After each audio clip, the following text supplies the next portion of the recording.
Welcome to the Reprofiles, where infertility meets injustice and nothing is off limits. We're two nurses. We're certified reproductive health advocates, and we're here to tell you everything they didn't. From the broken systems to the heartbreak left behind, we're here to connect the facts, the policies, and the pain. Because silence isn't safety, and we're done being quiet. This is the Reprofiles. Infertility, injustice, and all things nobody warned you about. Hi, Reprofiles. It's me, Anne-Marie, and I am solo again today because Elizabeth Lee is still on the campaign trail, and she just won her primary in Arizona, so congratulations to her. We do have a message from her coming up right after this introduction, so you can see what she has to say. Just wanted to welcome everybody back. We did take a little summer break, or I rather took a summer break. Elizabeth was off campaigning, but I took a little summer break. But now I'm back, and today I have some guests. I have Rebecca and Shane from Les Petits Surrogacy today to talk about all things surrogacy. So an interesting topic that people don't really necessarily know all about. It's a part of the fertility world that doesn't get talked about a lot. It's a very wonderful part of the fertility world that I'm proud to be a part of.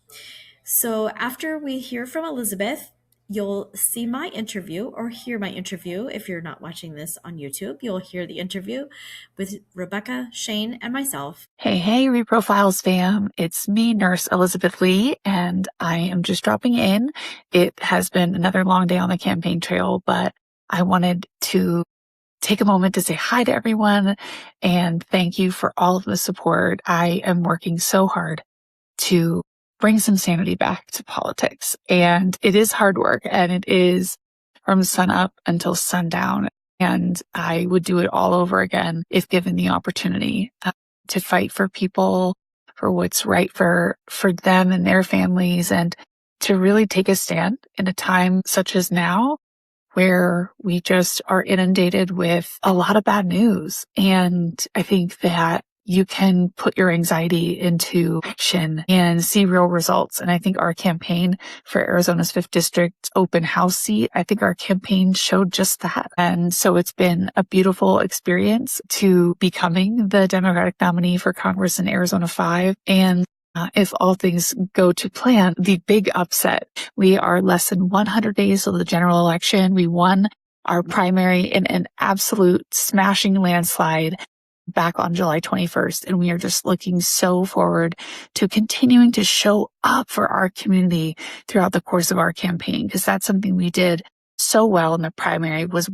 Our campaign wasn't just a campaign. It was an effort, a movement that was always acting in the best interest of our neighbors and our community members, and staying active to understanding what the needs of the community were, and then showing up in real time and filling those needs. So we plan to have a very similar approach in the general election, and until a time in which I get a lot more time and freedom back, you are in the very capable hands of Anne-Marie Luft and all of the amazing folks that she brings on to the show, including Dr. Julie Bindeman. So I appreciate everybody and your support, and we'll see you soon. Hi, everybody. So this is Anne-Marie from the Reprofiles, and today I have some guests joining me today, and we're going to be talking all about surrogacy. So I'm going to hit it off first with Rebecca. So Rebecca, tell us a little bit about your surrogacy agency, and tell us a little bit how you got into the fertility world itself. Yeah, so our surrogacy agency is Les Petits Surrogacy. We work with international and domestic IPs.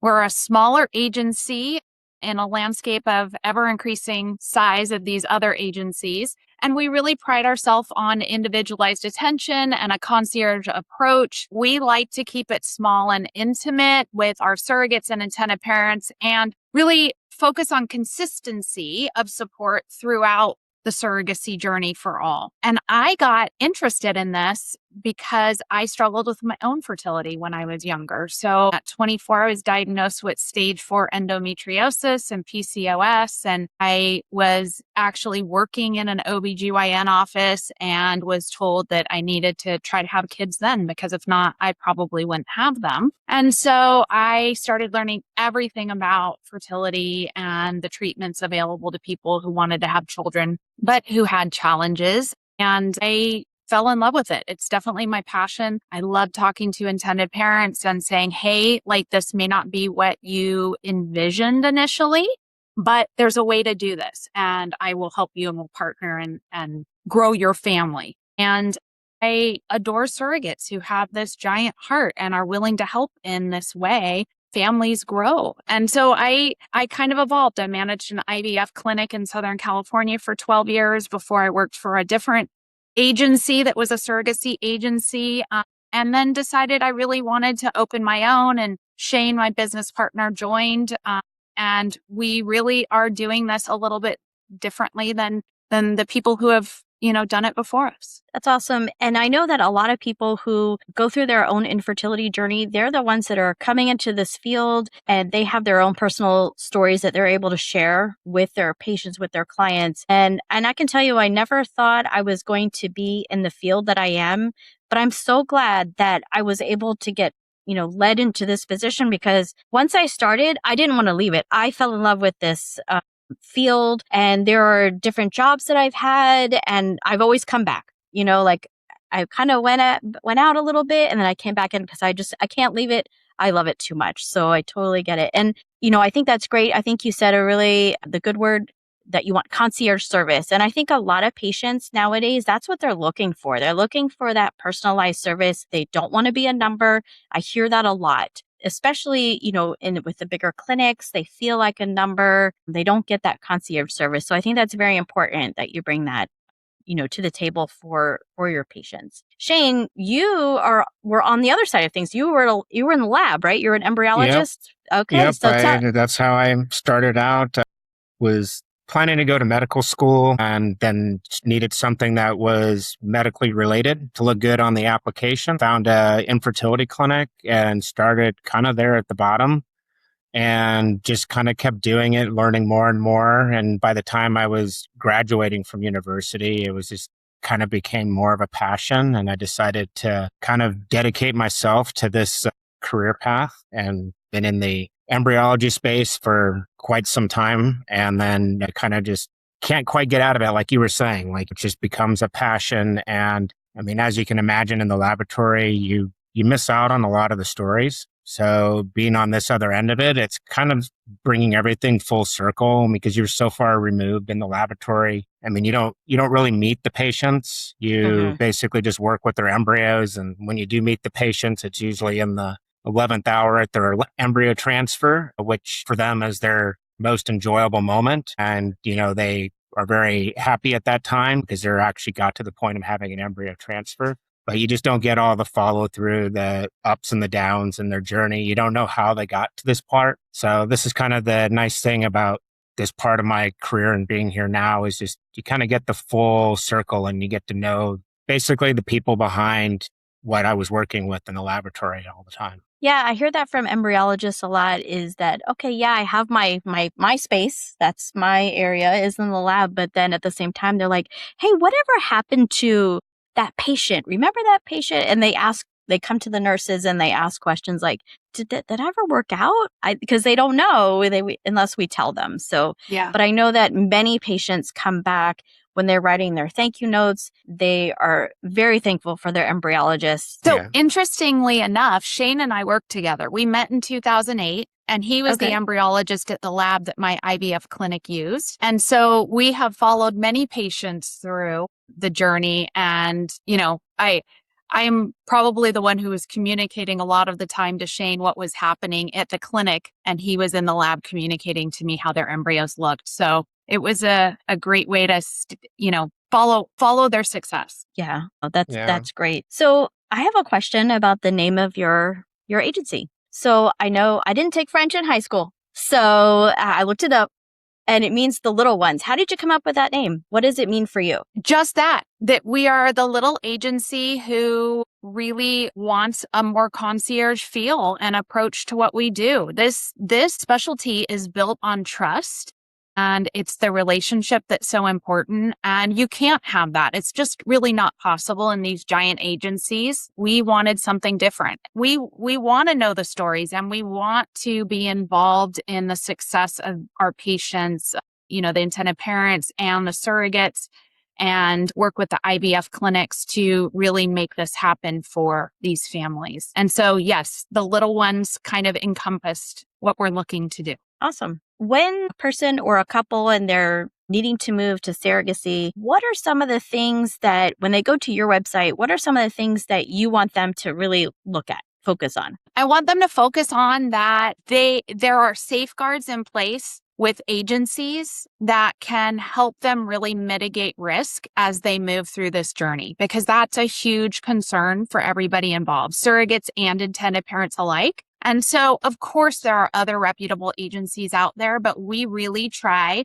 to hold our surrogates and our intended parents to the highest standards, and ourselves, right? So we insist on surrogates having very comprehensive screening in the beginning, having their MFM screening and their mental health professional who screens them with personality tests and background checks, insurance reviews, home visits by social workers. All of this benefits intended parents and surrogates alike, making sure that they really are qualified to do this. And it's going to be a safe journey for them and their families, because we have to worry about their families as well. And then intended parents, we do the same thing. We make sure that they're screened with background checks, and we make sure we understand what embryos they have and how many embryos they want to transfer, and guide them on that. We do a little bit of fertility consulting as well. We understand, I think, clinically more than some of the agencies out there, so we can guide them to great doctors and IVF clinics. And we make sure that they have individual representation, legal representation on both sides, third-party impartial trust escrow company, and we make sure that there's mental health support for surrogates and IPs all the way through the journey. All of these things make for a successful journey. As a fertility nurse, I also would steer my patients that were going to the GC route. I would try to steer them toward an agency, because they would come back to me and be like, oh, well, I found this person on Facebook.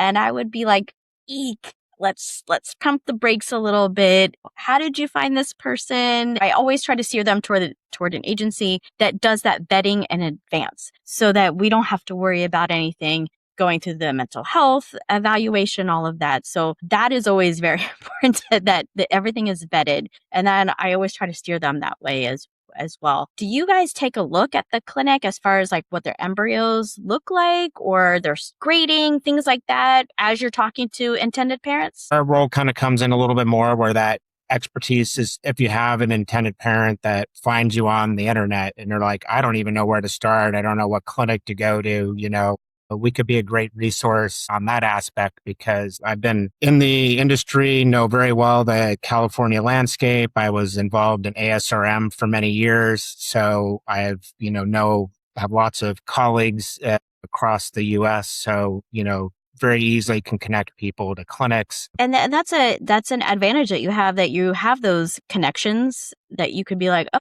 I know who's working there. I know that embryology lab. They're excellent. Kind of steer them toward that IVF clinic that has a good reputation, the people that are working there and their good work that they do. So if someone they know that they're going to use this surrogate, and we know that there's plenty of couples out there, they already know in advance that they're going to have to go through IVF, they've used an egg donor, things like that. So you have an excellent communication with other people. So that's great that you would be able to do that. What are some of the red flags that would come up for, like, if you were looking for a surrogate? What are some of the red flags that you kind of look at when someone applies to your agency? So one of the biggest things is that we want them to be healthy and to enjoy being pregnant, and not have any complications that would be serious during pregnancy or delivery. Those are probably the most important red flags that we look for right off the bat. Then we go ahead and we make sure that they have a stable lifestyle, that they're well supported, that they are financially stable, so that they're doing this because it's a choice and it's something that they feel in their heart, versus they're looking for compensation alone. And then, we also have to look at them emotionally and make sure that we think that this is the right path for them. And of course, we, at every step of the program, call in the specialists. We call in the MFM doctors and the LMFTs, people with lots of experience in this industry. So it's not us really making the decisions. We do the initial screening, and then we make sure that we have the professionals come in to support that. So do all of your gestational carriers, do they all see an MFM? Okay, so not only do they have to have their OB/GYN records, their delivery records, but we also have them be seen by a maternal fetal medicine specialist. It's a virtual screening. So what we do is we collect their medical records, and then we send that to the MFM doctor, the maternal fetal medicine, who then will go through those records and meet virtually with them to go over everything and make sure that they qualify to be a surrogate and that it's safe for them to proceed. So a lot of times we'll have an OB clearance letter from their OB saying you'd make a great surrogate. We have a maternal fetal medicine doctor who's reviewed records and met with them, answered any questions, and made sure that their health history is appropriate for surrogacy. And then they have the REI who goes over their records as well and approves those records. And then the next step would be the physical exam with the reproductive endocrinologist. So, and the blood work and urine. So there are multiple clinicians who are screening these surrogates to make sure that this is a good candidate for not only for their family and them, but for the intended parents. Right. And I've seen in my experience, a lot of times the GCs would come and they would send the records. We would get the records. I haven't seen many that have seen an MFM, but I think that's great. It's another set of eyes taking a look at everything and just making sure that this whole process is safe for the GC, for baby, all of that. So I think that's great. And it also helps with the REI. When they get the records, they know it's been seen twice and they're taking that third look at it and making sure everything looks good. So yeah. What do you think is the biggest motivation of gestational carriers? What do you think is the biggest motivation that they have to become a gestational carrier? I think it's people who really love helping others. I see this repeated theme, and it's women who enjoy being pregnant and have healthy pregnancies and deliveries, and they really crave that feeling of being able to change somebody's life in such a positive way. They're generally in the service industry. We see a lot of nurses and teachers and social workers. We see people who want to help others. And I think that's the biggest driver of all of this. And those relationships, especially when you're working with a small agency like ours, where those relationships are really nurtured from beginning to end, they're lifelong connections that they're making. And so as I think our society becomes more isolating at times, we're online more, and maybe we don't have as much time as we once did for family and friends. Like, these relationships, I think, really feed people's souls, intended parents and surrogates alike. No, that's great. That is so true. I've seen a lot of GCs come in, and they genuinely want to help these people out a lot. And it's just, I'm like, wow, that's amazing. Like, I think, could I have done that? I don't know if I could do that. I don't know if I had the guts to do that. But these women come in and they're gung-ho, and they're always very pleasant. They're always they're happy people, and you can tell that they're very happy people. Yeah. And I think they're very courageous and ambitious women. I mean, they're doing something. There's always a first time, being a surrogate. And that's really opening yourself up to a lot of vulnerability. You're trusting your agency, you're trusting your intended parents, you're trusting those who support you at home. You're asking a lot of others while you're also doing a lot for somebody else. And I think that they have this very ambitious personality type too, right? They're like, I see some place where I could help somebody and I'm going to do it. I'm going to make this happen. And they persevere. Yeah. I mean, and I think one of the testaments to that is how many surrogates are repeat surrogates, that they do it a second time and do a second journey because it was so rewarding and so fulfilling for them that they wanted to do it again. I mean, it says you wouldn't have as many people being repeat surrogates if the experience wasn't great. I mean, and it's a great story for your family too, and teaching your children, providing such a wonderful gift to somebody else. And so many parents or surrogates explain it to their children when you're doing it is like, says, well, I mean, I couldn't imagine my life without you guys. So there are people that just aren't able to have children themselves. So this is a way that I can help them have what I've been able to experience. I've been in this industry, in this field long enough to see GCs and IPs, the intended parents and the gestational carriers, have a baby, and then a couple years later, they do it together again to have another sibling baby. journey. Yeah. Yeah, absolutely. And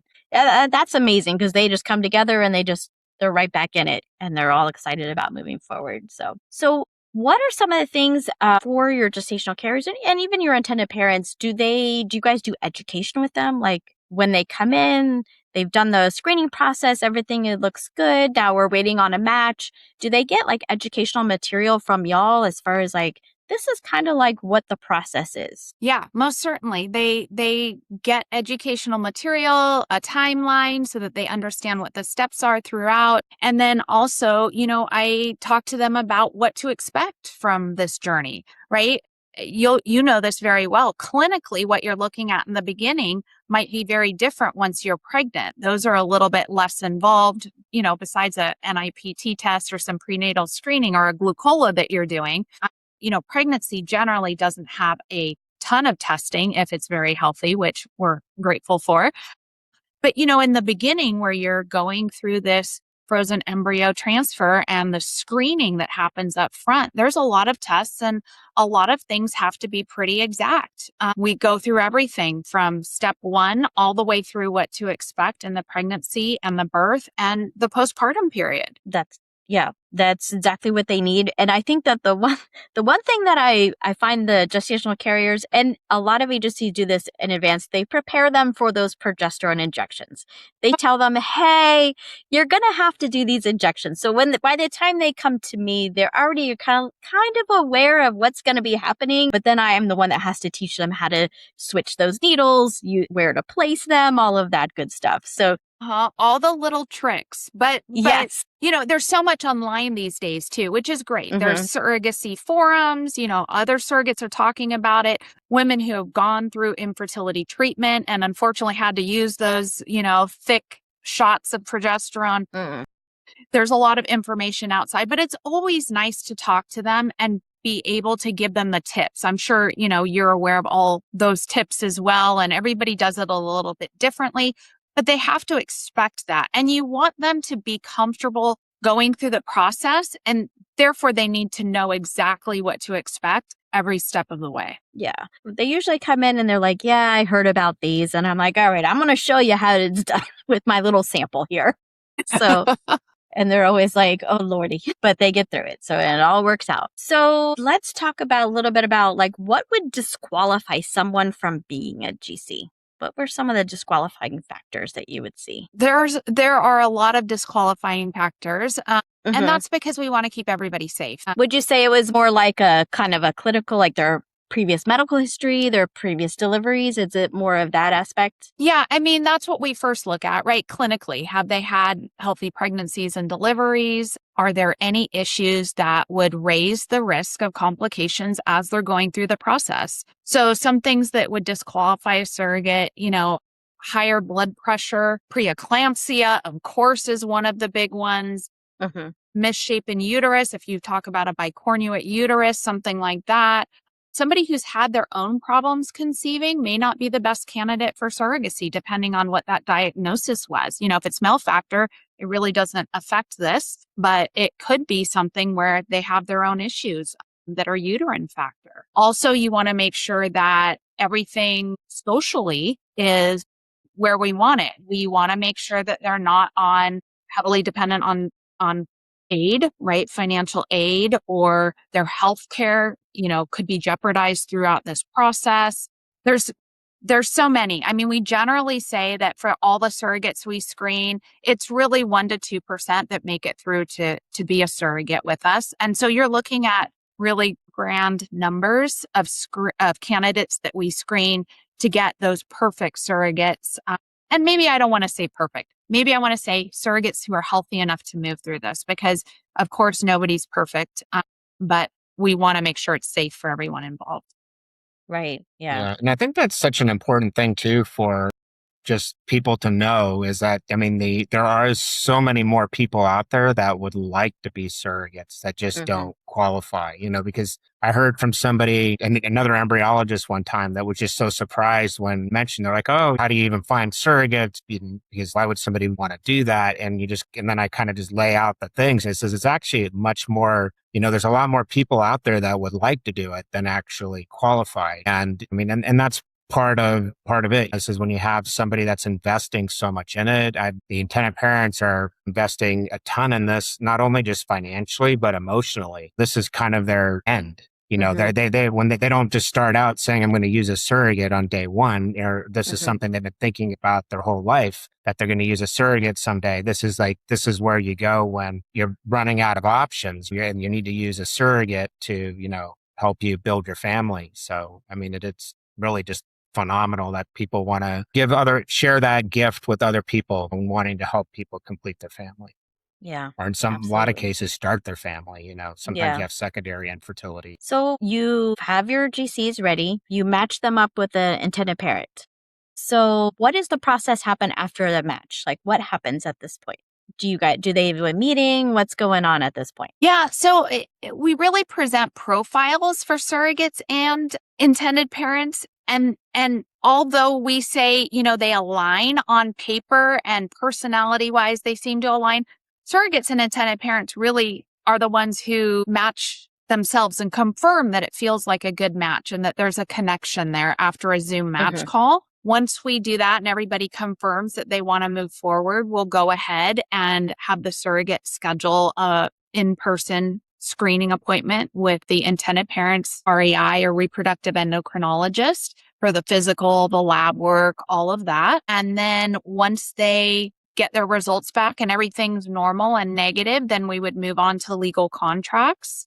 And then after that, we would look at either doing a mock ERA cycle if the doctor thought that was warranted, or we would go into an embryo transfer cycle. Okay.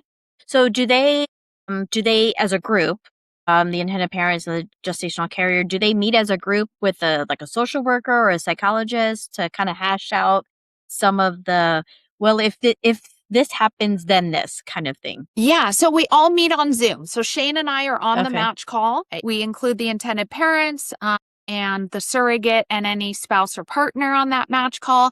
And we discuss all of the intricacies of the journey ahead, everybody's preferences, their views on certain things that need to align. So things like immunizations and timing, termination, reduction, vaccinations, like all of these things really need to align. And this way, everybody understands the other person's point of view. And then after we end the match call, everybody gets to sleep on it and let us know the next day, hopefully, if it seems like a good match, or if it's not, then we'll go ahead and start the process again with a different surrogate or intended parents. So Shane and I fully support the surrogate and the intended parents choosing to match. It's not something that we really, arrange. We arrange, I guess, the meeting, but other than that, they're choosing to move forward. Yeah. I mean, it's not a whole lot like dissimilar to, in today's day and age, like internet dating. It says people put together a profile, and then whether or not it's some type of system or somebody around, that's kind of connecting, or you yourself, and you're selecting this other person on paper that's, you're going to work with and or date, as says in this particular case, somebody that's going to carry your child. And then you meet. And then it's like, well, if you meet and everything's like as represented and everything aligns, then you go on second date, third date, fourth date, and then this long journey that ultimately, hopefully ends in a healthy pregnancy. And it's a long journey. It's a year-long commitment to be with somebody so you want to be somewhat aligned on a lot of things, major decisions. And that's kind of what goes on in the match call. And I think what's really important about an agency is that, you don't know what you don't know until it happens. And agencies have had the experience, and I don't want to say, I'll be the first to admit, I never want to say I've seen it all, because there's always something that surprises you. It's going to come, surprise every day. Yeah, I always used to say that in the embryology lab when somebody says, oh, I've never seen that. It says, well, you just haven't been around long enough. It says, you generally see. But I mean, it's just like knowing and having the resources on how to pivot and make a change when something doesn't go perfectly as planned, because a year is a long time. I mean, a lot of things can happen and change, and that's kind of it. And you want to make sure that when you're going to be aligned with this person for a whole year, that you can get along and that you feel the same. It may not necessarily turn out to be your best friend, but you definitely don't want it to be your enemy. Yeah. Definitely want to be on the same vibe for sure. Yeah. What is like the wait time that if an intended parent comes to you, hey, we need to get a gestational carrier, what does the timing look like as far as matching goes? Well, we definitely have a shorter wait time than some of the big agencies. And so I think that's a huge benefit. I'm really quoting, and it's always changing. I mean, things change on a dime, but I'm quoting right now 3 to 6 months to match with a surrogate. And what's really unique about our agency is Shane and I both don't think that intended parents should have to put a deposit down to be on a waiting list. And so we don't collect a deposit. The first time that any money is going to be due is when both the intended parent and the surrogate confirm they want to match and move forward. So that's, I think, really important. We don't have an exclusivity clause, so intended parents, can work with other agencies at the same time. And it's really, we just want to help intended parents and surrogates to match when it's the right match. And we realize that we're not able to do that for everybody. So and not everybody's not everybody's going to be a perfect match. And sometimes intended parents have really big wish lists. And if you get really specific, your wait time is going to be longer. This is, it's got to be between this BMI and this age and only has this and married and lives in this state. And you keep adding on that list. And then it gets to be like you're starting to look for, I don't want to call it the needle in the haystack, but instead of having all the hay to look at, you're only looking for, 1 or 2 strands, which is a very different time frame. So it's very difficult to be on page 100% of the time on everything.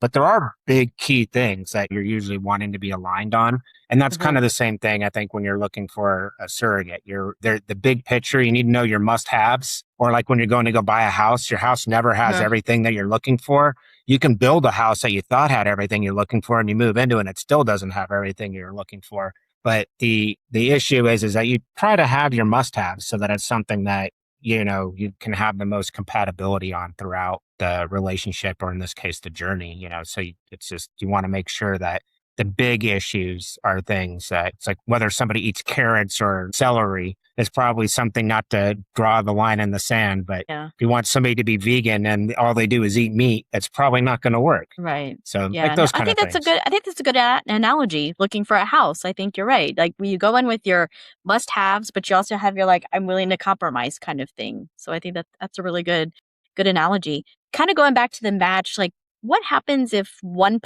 side decides, you know what, we met with them, we matched, but then, I don't know, I think I want to not do this, or I want to find somebody new. How do you guys handle that? Well, I think it really depends on timing where that happens. So we counsel intended parents and surrogates that, this is a big decision, and to take your time and really think about it. If you're not 100% committed, then it might not be the right match for you. And so I think that's really important. Most of our intended parents and surrogates will tell you right off the bat, it's magical. It works. We met on Zoom and, they're confirming their match before they get off the call together. But for those that show some hesitation, I think it's important to have a conversation and really try to identify where that's coming from. And if it's not the right match, like Shane said, it's too long of a journey to force anything. And so that is an indication that it might not be right, that the two parties might not mesh as well as they should. Right. And I think it's really important too on the intended parent side. It says if it doesn't feel right, it doesn't feel right. I mean, don't force it because, this surrogate was presented to you and was okay. You don't want to be going through this it was okay. I mean, you want to feel that connection and greatness. Maybe you might get to that point if you're one of those intended parents that had this really long list that you thought were all must-haves, and then you find out your must-haves don't really exist, and then your criteria change a little bit as you've been waiting around for a long time to match. But I mean, it's one of these things. It's supposed to be a magical experience for both people, and you want to make sure that it feels right. And there's always somebody for everybody, and that's kind of the same thing, whether it's in a relationship or in a surrogacy journey. It says not everybody's perfect for a perfect match, and there's you'll find somebody that will be perfect, and like one time you may meet somebody and like, oh, no, it's not great. And the next time you go out and you're like, oh, this is wonderful. You think everybody was going to be like that and that's how it's all going to be. And then you find, oh, this is what it's really supposed to be like. So I think Yeah. you got to pick what's right for you and don't feel pressured into making something work. I think that's one thing that can sometimes be the intended parent may not want to feel like they're saying no to the surrogate and hurt their feelings and the surrogate, vice versa, because they don't want to let them down. But if it's something that's just not right and you're just not feeling it, that's Right. kind of, I mean, and on the surrogate side, I mean, there's a lot more intended parents and surrogates. So it's usually fairly easy to go to another option to potentially match with. Sometimes it's a little more restrictive on the surrogate side from the intended parent's perspective. So I know there's a lot of excitement after they get matched and they have that honeymoon experience. They're like, everything is going well. They go through transfer. Have you guys seen examples where, the things are going well? They had the transfer, were maybe even pregnant at this point, and then they seem to have like not a falling out, but maybe a little bit of trouble. The communication is starting to break down a little bit. How do you guys handle that? Are you guys the ones that they're calling you to help out with that? Yeah, so generally we hear that there might be a little bit, something that's misaligned or miscommunicated, or a difference of opinion. And we do talk to both the surrogate and the intended parent and try to find out what really, the issue may be. We also have professional mental health support on the journey the entire time. And so we rely on them a lot to facilitate the conversation around some of these like friction points within a journey. And I really feel that when a surrogate or intended parent comes to you and says, hey, we're struggling with this a little bit, we're finding it challenging, that's what I want. Because this is a challenging process and there will be little bumps in the road. And it speaks volumes that they feel comfortable enough to come and talk to us about it and say, hey, we want to, take care of this now. We don't want this to be bothering us. And we want to communicate this and be 100% transparent about it. And so we work to communicate with all parties and bring in professional support for certain instances. And it works out. Yeah, Yeah. that's I mean, good. and every journey is unique. So, I mean, each one's going to have its own little things and own little nuances. And it's just a matter. I mean, this is why I think a lot of people sometimes think like doing an independent journey where they have their cousin or something that's going to, be their surrogate or something. And I mean, it's all great and sounds really great in theory until there's something that's wrong. Like this isn't just somebody that you connected with. This is like somebody that's in your family. You start disagreeing on things. I don't like the way that, she's eating or what she's doing. And then you have this bad family mojo dynamic. So, it always makes things difficult. And I mean, sometimes we're a little bit of the intermediary. Usually the surrogate and the intended parents on difficult issues aren't going to just come right out and say one to the other. That's where, we kind of come in. But this is why it's so important in the beginning to go over in as much detail as possible, outline things that are really important for you in your legal contracts so that people have a recipe to go by with things that go. It's really nice to say, like, if somebody thinks differently or something about compensation later down the road, it says, well, this is what everybody agreed upon. And it just makes things go a lot easier. And we asked very early on just about on both sides what your ideal communication preferences are and the cadence of communication, because not everybody's the same. Some people may want to communicate every day. The intended parents go to all the appointments. Sometimes it's not really like that. You don't really match somebody that says, oh, I want my intended parents to go to every appointment and go to all of my things, or if they can't do it, attend virtually. And then have somebody on the other end on the intended parent side that just says, I just want my baby. I don't need, a new friend. And so those are some of the things that you lay out really early on in the match call to make sure that it makes it more smooth sailing throughout. Everybody knows and manage expectations early on and everybody's on the same page. It just makes for less wrinkles in the journey and keep it a nice, loving and caring and heartful relationship and gift that the surrogate is doing for the intended parent. Yeah, and I think that's very important. That's like something that you bring to the table is that there's all those little negotiations that have to happen from, like you said, eating. Like, what are you eating? Who's going to be in the appointments? Who's going to be in the delivery room? These are all like important things that some people, they're like, whatever. But no, these are important. They have to be there. They have to be discussed. So just transitioning into like the legal aspects. I know it's a very legal process because you have to have all these legal contracts. So kind of talk about the legal part of aspects of things. Are the contracts in the state where the transfer will take place, or are they done in a state where the GC lives or the IP? How does that work? Because people are living all over the country and they're doing this. So how does that work? Yeah, so it's a little bit of coordination between the two, right? Typically, the laws that apply are going to apply where the surrogate lives. She'll be giving birth there. And so you can oftentimes have two attorneys that are working together, one for the surrogate and one for the intended parent. And they're working through a landscape of different laws and requirements and parental documents. It's one of the things that we take very seriously in the beginning when we're verifying where the surrogate lives and what laws and how friendly they are to surrogacy apply there. That will really differentiate what kind of intended parents, whether they be, gay male couple, if that's okay, if it can be a single female, international IPs. And so we really heavily rely on the attorneys that we are working with to know the laws and draft the contracts and prepare everybody for what's coming down the road. So one of the other things I kind of want to delve into is surrogacy is probably one of the most expensive treatments that we have in the fertility world, right? You have your time intercourse cycles and your IUIs, and then you move into IVF, and then you got egg donors and IVF, and then you got your gestational carriers.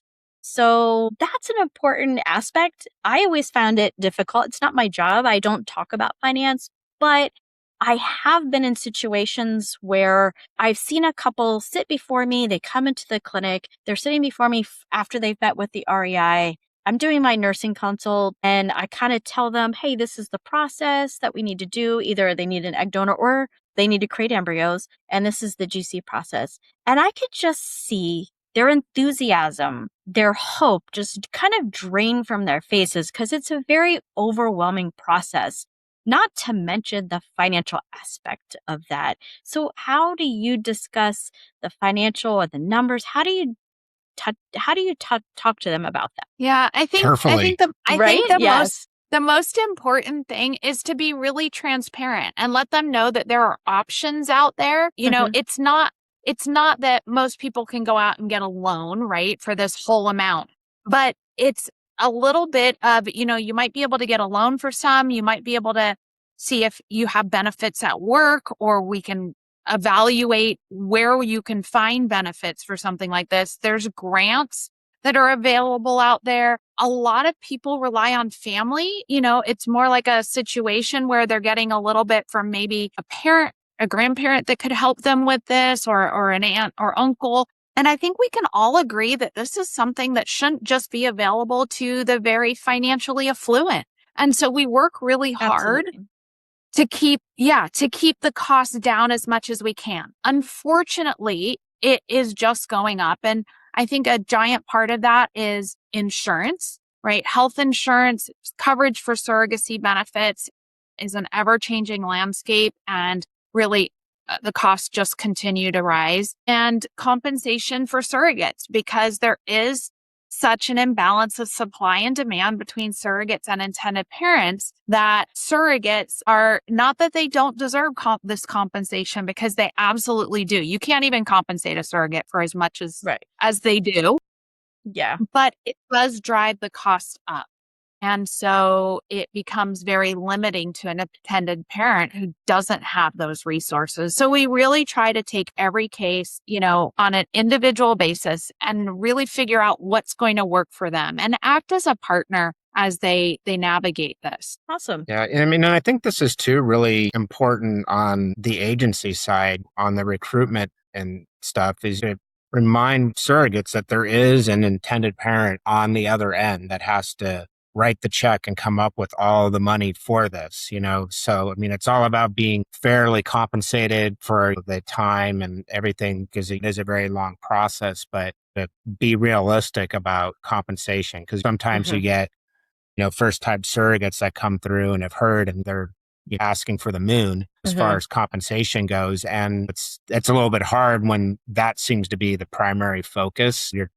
Most surrogates are doing this from a heartful place and, trying to work so that it works out for everybody. I mean, and fortunately too, on the other side, there's a lot of insurance plans and things that not necessarily, but make things and help and kind of parents insure against things that could be expensive throughout the journey, then that they've created special policies that kind of help limit. Because, I mean, saving this money up for most people is a life of savings. It's not that the money just grows on trees. They've been saving for this to do this one time. If it doesn't work or something, it's financially and emotionally devastating. So it is just really difficult trying to keep all the costs down as much as you can while making sure that everybody is fairly compensated. I mean, we've been fairly fortunate so far that our intended parents are pretty supportive of the surrogate. So wanting them to feel cared for and things like that. You don't want them to be exploited, but you don't want to, but the intended parents generally don't want to be taken advantage of either. Right. Exactly. And I think that gives people hope that there are options out there. Like you said, there are grants out there that you could help maybe them find them or help with like, hey, you can visit this site and there's a bunch of grants for you to apply to. Hey, there's these different options. So I think that that's great. So tell us, as we start to wrap up, tell us about if I was a attendant parent or if I was a gestational carrier, how can I become part of your agency? You can reach out and email or call us, visit our website. We're at lespetitssurrogacy.com, and we would love to talk to any intended parents who are looking to build their family, to grow their family. And we'd be happy to take a very individualized approach and decide on a plan together and guide them through this. Awesome. Well, we appreciate you coming on. I say we. Elizabeth's not here, but I am here, so I appreciate you coming on. I'm so used to saying we. But I appreciate you guys coming on, talking about this. It's such an important aspect of the fertility world, and it's kind of unknown to a lot of people. A lot of people don't understand the process. They don't know the process. So thank you for coming on and kind of walking us through the process and the kind of the ups and downs of things that can happen and topics that should be brought up and that they should think about. So I appreciate that so much. Thank you for joining me. And I think thank one of you the for other good having us. messages too to always have as kind of a closing message is you don't have to do everything like all in one step. You have to think about this sometimes in steps because for fertility purposes, especially on the woman's side, you need to create your embryos while you're still able to produce eggs and things like that. So whether it's freezing eggs or creating the embryos, if you know you're going to need to use a surrogate in the future, having your embryos or your eggs available to you to use in the future is really important, and trying to wait till you have all the money to do it all in one go because, you might miss some opportunities if you're always waiting. That's a good point. I have recently had a patient come in who is going to be freezing eggs, but will need a surrogate in the future. So that's a really good point. Yeah. All right. Well, thank you guys so much. And we'll see you next time on the Reprofiles.